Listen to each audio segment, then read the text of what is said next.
આજે બનાવીશું ગોળ કેરીનું અથાણું।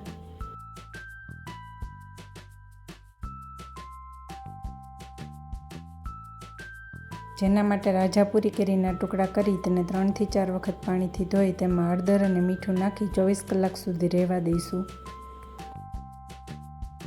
કેરીના ટુકડાને એક કપડાની અંદર 24 કલાક સુધી સુકાવા દઈશું। સૂકવેલી ગાજરની ચીરને 2 કલાક સુધી ખાટા પાણીમાં પલાળી તેને 3 થી 4 કલાક સુધી સુકાવા દઈશું। અથાણું બનાવવા માટે રાઈનો બૂરો, ધાણાનો બૂરો, મેથીનો બૂરો, વરિયાળી અને તીખા લઈશું।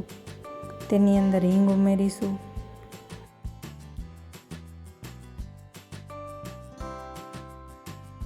તેની ઉપર ગરમ તેલ રેડી અને તેને ઢાંકી દઈશું જેથી હિંગની સુગંધ સરસ રીતે ભળી જાય। મસાલો ઠંડો થઈ ગયા બાદ તેની અંદર ગોળ કેરીના અથાણા માટેનો ઝીણો સુધારેલો ગોળ ઉમેરીશું। લાલ મરચું પાવડર, હળદર ઉમેરીશું। બધું મિક્સ કરીશું। ત્યારબાદ કેરી અને ગાજરની ચીર ઉમેરી અથાણું સરસ રીતે મિક્સ કરી લઈશું। તો તૈયાર છે ગોળ કેરીનું અથાણું। આવા જ નવા વિડીયો જોવા માટે મારી ચેનલ સબસ્ક્રાઈબ કરો, વિડીયોને લાઈક અને શેર કરો।